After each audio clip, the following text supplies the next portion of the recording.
오늘 하나님의 말씀 잠언 24장 30절부터 32절까지 다시 보시겠습니다.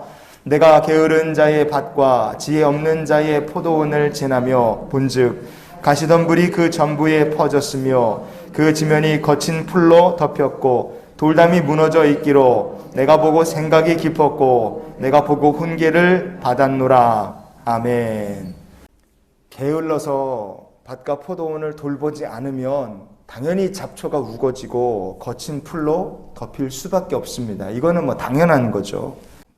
당연한 거니까 그걸 보고 생각이 깊어지고 그거를 보고 훈계를 받았다 그렇게 얘기할 내용은 조금 좀 맞지가 않습니다. 그럼 이 잠언을 통해서 도대체 어떤 면에서 생각이 깊고 어떤 면에서 교훈을 훈계를 받게 됐을까요? 그 부분은 바로 돌담이 어떻게 됐다고요? 무너져 있다. 돌담이 깨져 있다는 그 부분이 이 잠언을 통해 우리에게 주시는 하나님의 영적 교훈이 담겨 있는 부분이라고 생각합니다. 돌담이 무엇냐? 이스라엘은 되게 건조한 나라입니다. 그런데 가끔씩 비가 오면 하늘에서 비가 막 쏟아져 내려온 것도 아닌데도 불구하고 어디선가 홍수가 몰려와서 골짜기에 있는 것들을 싹 쓸고 내려가는 일들이 벌어집니다. 갑자기 생긴 급류가 이스라엘 사람들은 와디라고 부릅니다. 와디. 싹 쓸고 내려가는 홍수가 있어요. 마태복음 7장 27절 말씀을 같이 보시겠습니다. 비가 내리고 창수가 나고 바람이 불어 그 집에 부딪힘에 무너져 그 무너짐이 심하니라. 아멘. 우리가 방금 읽은 말씀에 보면 비가 내리고 그 다음에 뭐가 온다 그랬습니까? 창수가 나고 그랬어요. 이 창수라는 게 급격히 물이 불어서 갑자기 들이닥치는 홍수, 와디를 말하는 겁니다. 비가 온다 하면은 계곡이나 저 밑에 산이 말고 이 골짜기 같은 데는 갑자기 물이 불어서 홍수가 올 수 있다 하는 것은 이스라엘 사람이면 다 알고 있는 상식일 겁니다. 그래서 비가 오면 홍수가 찾아올 테니까 홍수가 찾아올 그 자리에다가 밭을 만들고 집을 지을 사람이 없는 거예요. 그래서 예수님 말씀에 산 위에 있는 동네라는 말씀이 달래 나온 게 아닙니다. 그럼 돌담은 도대체 왜 필요하냐 이거예요. 산 아래나 골짜기는 홍수가 나면 기껏 갖고 왔던 거 다 쓸려 내려가니까 이스라엘은 어디다 밭을 만드느냐? 산 중턱이나 산 위에다가 흙을 퍼와서 흙을 모아갖고요. 밭을 만들고 물을 길어다가 농사를 짓는 겁니다. 근데 산 위에 있으니까 뭐가 세겠습니까? 바람이 세죠. 흙이 날아가는 거를 막으려고 쌓아놓은 게 그게 돌담입니다. 돌담이라는 것은 그러니까 다 이유가 있어서 세워놓은 거죠. 근데 그 돌담이 깨졌다는 게 이제 의미가 깊은 겁니다. 오늘 본문으로 다시 돌아가 보시면 거친 풀이라는 말씀이 나와요. 거친 풀이다 이렇게 번역된 히브리어 본문을 보면 하룰림 이렇게 되어 있어요. 하룰림 이게 영어로는 티슬, 엉겅퀴라는 뜻입니다. 그러니까 거친 풀이라는 게 이것도 엉겅퀴, 가시덤불의 일종입니다. 포도원과 밭 전부가 가시덤불로 다 덮여 있다. 그렇게 보셔도 무방한 거예요. 그러면 이 본문을 이렇게 해석해 볼 수 있습니다.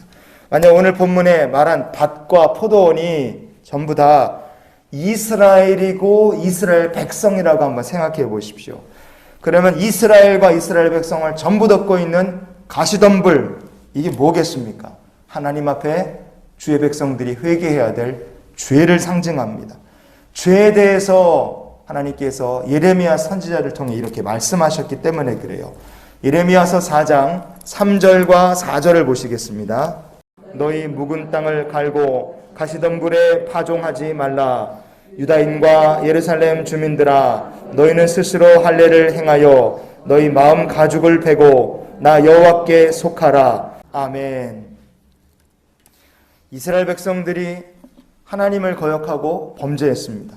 당연히 온 나라가 죄로 가득 덮일 수밖에 없었어요. 그 상황에서 아무리 주의 백성들이 하나님께 복을 달라 간구를 한들 그것은 가시덤불 위에다가 파종을 하는 것과 다를 바가 없다고 하나님 말씀하신 겁니다. 그럼 어떻게 해야 이스라엘을 덮고 있는 이 가시덤불 같은 죄가 다 사라질 수 있는가? 어떻게 해야 주의 복을 다시 회복할 수 있는가? 하나님께서 주신 해결책은 너무 단호하고 간단합니다. 나 여호와께 속하라. 하나님께서 이렇게 말씀하셨어요. 죄가 우리를 다 완전히 뒤덮고 있어야 돼요. 회개함으로 얼마든지 하나님의 은혜 가운데서 새 사람이 될 수 있고 새로운 피조물이 될 수 있는 거예요.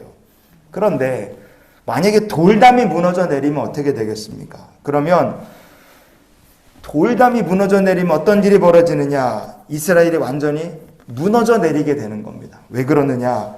아까 읽었던 마태복음 7장 27절 말씀해 보시면 비가 내리고 창수가 나고 그 다음에 뭐가 찾아오느냐? 바람이 불어 그랬어요.